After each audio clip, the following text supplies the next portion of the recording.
Dirt Trax is sponsored by Can-Am. The ride says it all. Polaris, the world leader in off-road innovation. And by Yamaha, Conquer Outdoors.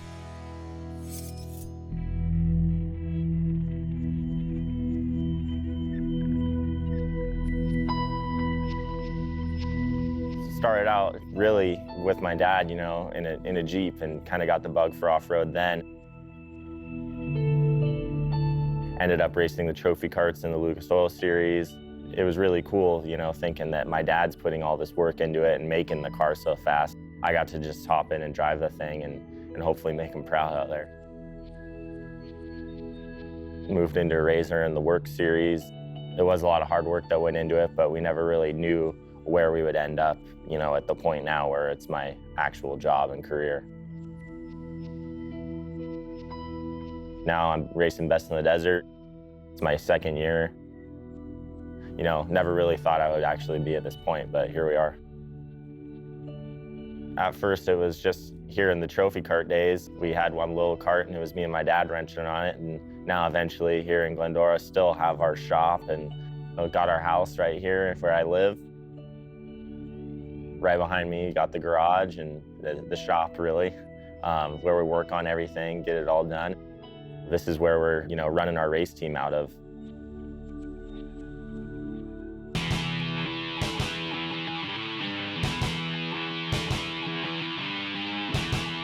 So my dad's story kind of is a lot like mine. He just got into it a little later. In the 80s, I started going up to Azusa Canyon and four-wheeling up there, kind of hill climbing, mud, that type of stuff.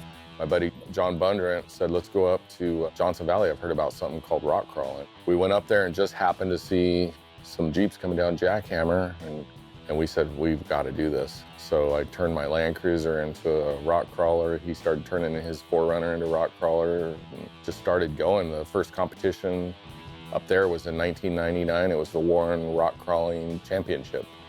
And we entered it and did good and started going. I competed all the way to 2004. Well, then when the Polaris came out, started competing in those in 08 or 09. And from then on, until now, I've won 6 UTV championships and that. We're getting ready this week for the Silver State 150. It's in Nevada, Caliente, Nevada. One cool part about it is it's a newer race. They haven't ran it in a few years, so it's kind of new to everyone. It's definitely one you got to have the car prepped and ready. Last race, we hit a rock pretty hard, so it bent up the frame a little bit. So before we put the transmission in, heating it up so we could press down the metal, get the transmission in. I'm just judging it based on this over here. Like, this is pretty flat right here. Having Curtis around has been awesome. Our parents went to school together, so we've been family friends forever. They were going to the races with us, and we thought, you know what? You know, Curtis enjoys it and goes to the races, so why not, you know, have him come help and see if he wants to help Mitchie. So when we started the Best of the Desert series, it was kind of a no-brainer to bring Curtis in and have him co-drive with me. We've been, you know, riding together in the desert, having fun forever, so. Kind of started off green. He didn't know a whole lot of anything about RZRs, and Mitchie kind of taught him his way. Now he's great. He can pretty much do everything. 2 years ago almost, he started with Best in the Desert, and he needed a co-driver and a lot more help.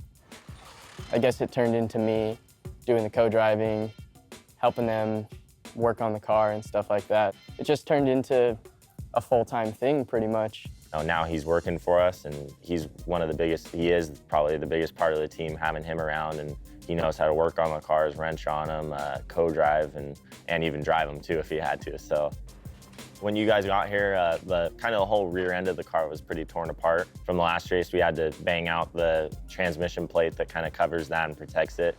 Got that thing banged out, and as soon as we did that, we were able to mount up the transmission, get that thing in.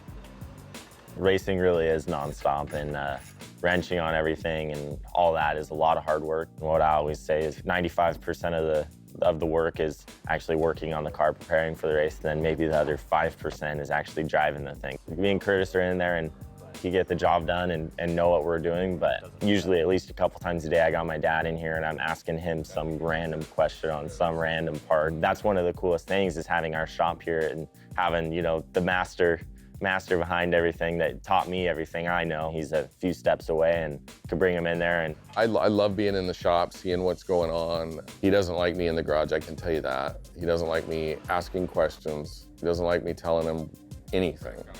So I kind of have to back off pretty far and just observe. And if I see something later, maybe I'll tell him, hey, what about this? Throughout the year in Best in the Desert, we have usually 8 to 9 races, somewhere around there. So after every single race, the car gets torn completely down, almost, to the chassis, or it looks like a skeleton in there. Me and Curtis get in there, and we've been doing it for so long, working on these things. We both know what to do and know what to do on the car. So it gets torn down, and everything goes out to where it needs to go, shocks, drive shafts, transmissions, whatever it may be, and also things that need to be fixed get fixed, or need to be changed get changed. It's definitely a lot of stuff, and every single nut and bolt needs to be checked on the car, and that's what we do, and that's where we feel we kind of get a little upper hand on other teams that don't put in that type of work. Day didn't go quite as planned. We thought we'd get a little more work done and have the car totally ready by Monday night, but unfortunately we didn't have it, so we kind of just called it a night. We were a little worn out from a full day of working, so we figured we'd get some rest and get back at it in the morning. Dirt Trax is sponsored by Princess Auto, a unique world of equipment, tools, and more. So the next morning, we didn't have too much to do. We finished the panels up on the car, skid plate, got the tires on it, and rolled it out.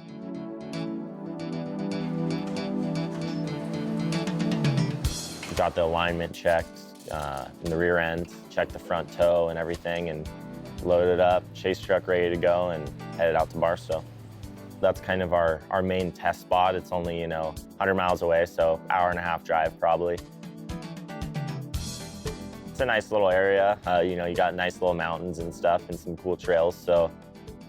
I like to go. I don't know that I'm necessary there, but if something goes wrong, maybe I can figure out what it is.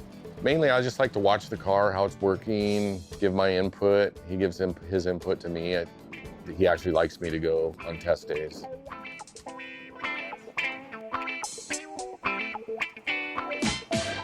So there's two or three main things we're really looking for is testing the clutches and making sure the RPM and the power band is correct for the elevation we're actually going to be racing at, as well as testing out the shocks for the course we're going to be on. A lot of the times we know how rough each different course is going to be, so we test and tune the shocks to make it perfect for that course.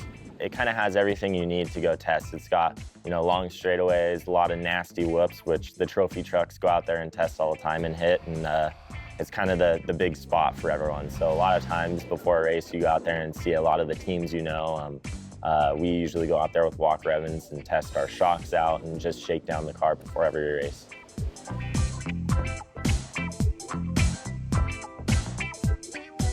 That was basically the shakedown, so make sure nothing falls off. We didn't forget anything, so it's good to go. So now we test out the shocks, make any changes, and hopefully everything should be good to go.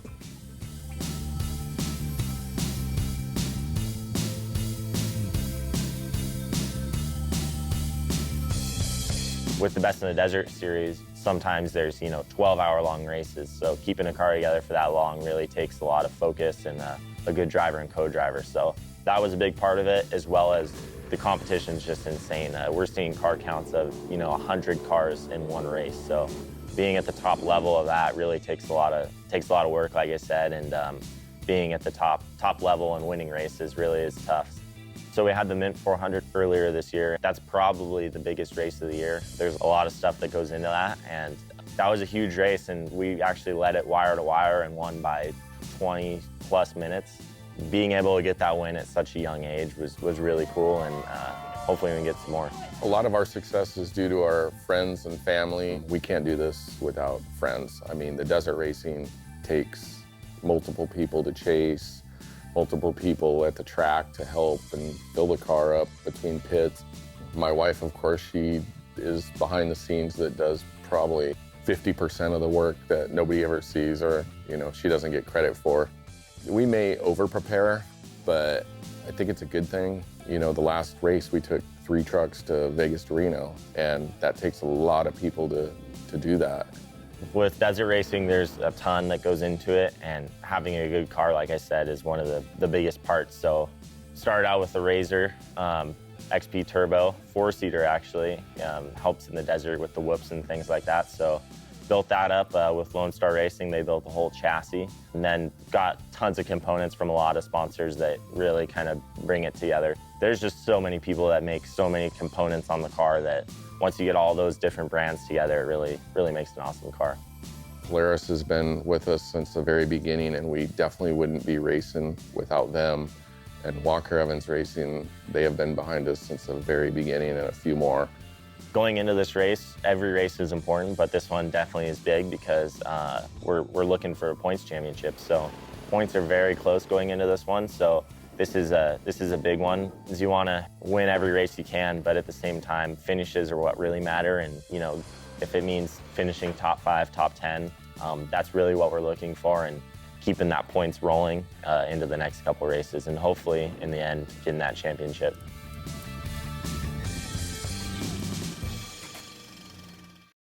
Dirt Trax is sponsored by MBRP Power Sports, race-inspired performance. If you own a non-pure sport side-by-side like this Rec Ute Can-Am Defender, chances are you use it for more than just riding on the weekends. And if you do have a multi-use focus for your vehicle, a few key accessories can really transform it into the ultimate multi-use vehicle. We put our Defenders to the test around here week after week and are always impressed by their hard-working characteristics. But truth is, at this time of the season, it's hunting that's on our minds. So what can I add to make this stock Defender HD8 do more than just work hard? Can-Am offers a literal ton of accessories for the Defender lineup to transform it into just about anything that you could want.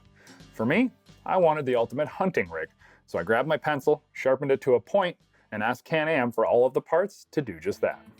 First things first, I'm not going to go hunting without a winch, period. But why install a typical hard mount winch up front when the truth is I might need it to do a whole lot more, like help retrieve game from a tough location, lift a deer up for cleaning, or even help float a buddy stuck behind me on a hunting path, not allowing the turnaround of my Defender.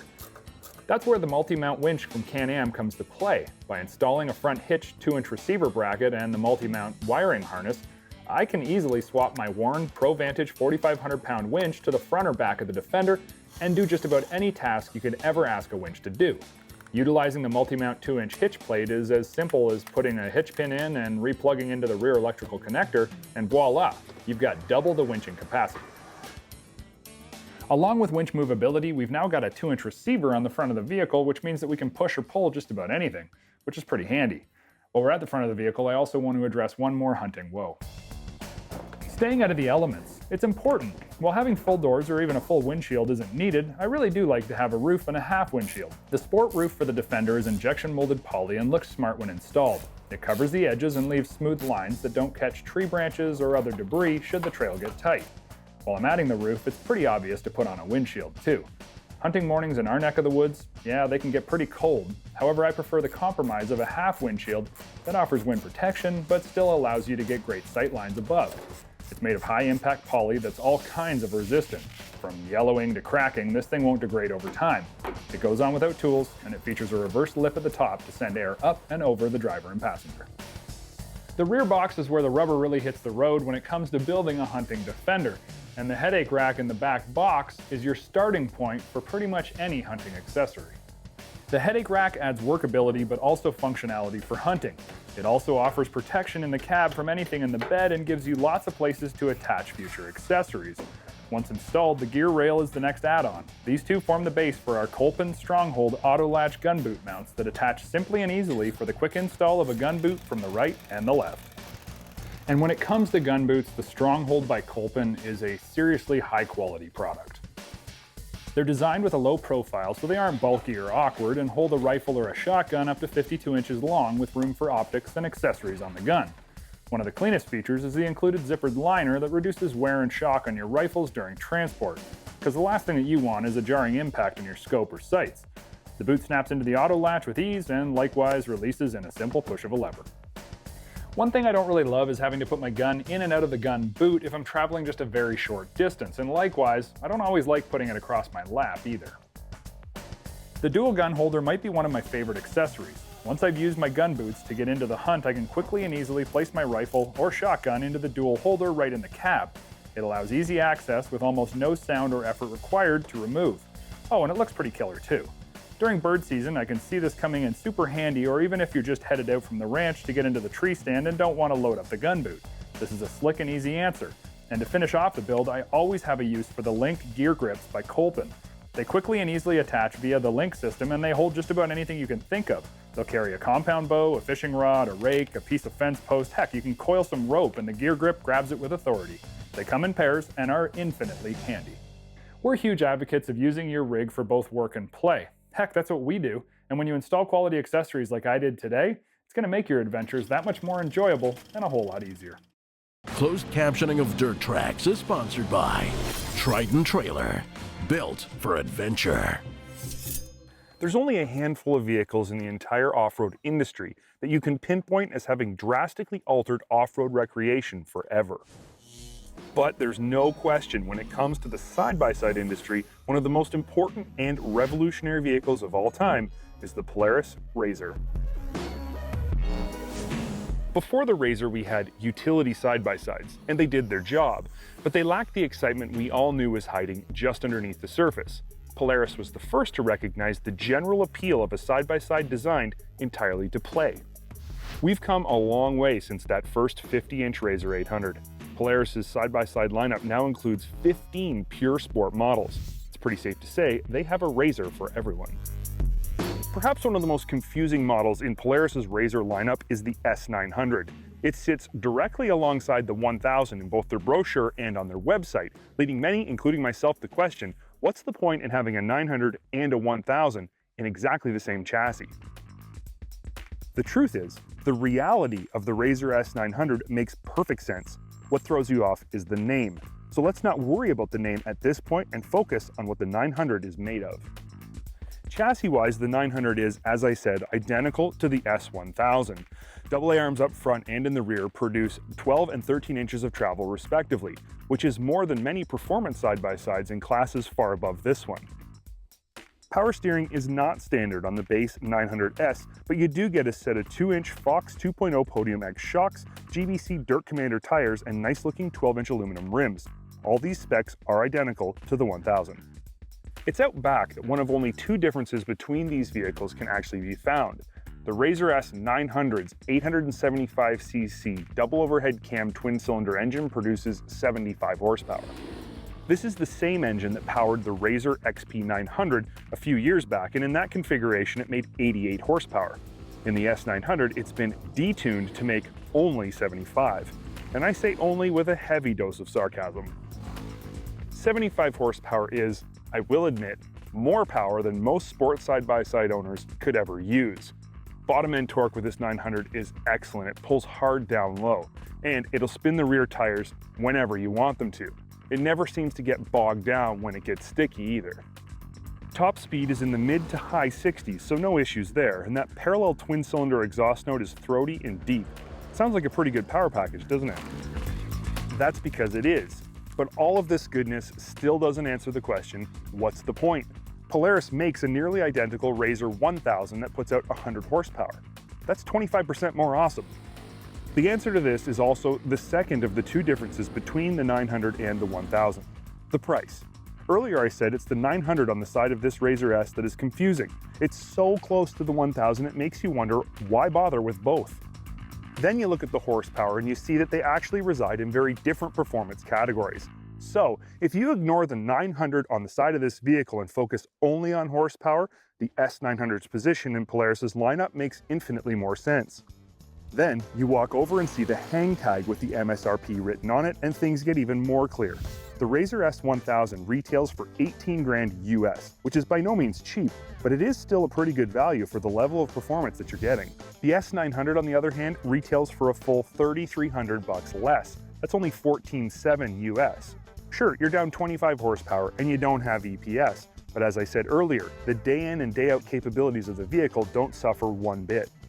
For $3,300 less, you get the same chassis, same suspension, same ergonomics, same class-leading handling. You get the same vehicle, just with less power, which, if you're honest with yourself, you may not really need in the first place. If you want EPS and some other goodies, you can get the EPS model for $1,800 more, which is still $1,500 less than the 1000S. Is the 1000 better? Of course, 100 horsepower is always better than 75 horsepower if you're looking for maximum performance, or if you're using the vehicle in an area like, say, the dunes, where wheel speed is everything. But for the rest of us, the RZR S 900 is everything we could possibly need or want for daily riding. It'll bring an equally large smile to the faces of both you and your passengers, and it'll get your heart racing just as easily when you flick it sideways in a corner. Here's my solution to the whole 900 versus 1000 confusion in Polaris's lineup. Just leave the 900 off the side of this vehicle altogether. Simply call it the RZR S. The number isn't what's important here anyway. What is important is just how off the scale the cost to capability and fun ratio is. Because the truth is, it doesn't get much higher. Dirt Trax Television has been sponsored by Polaris, the world leader in off-road innovation, Can-Am, the ride says it all, and by Textron Off-Road, driven by the bold.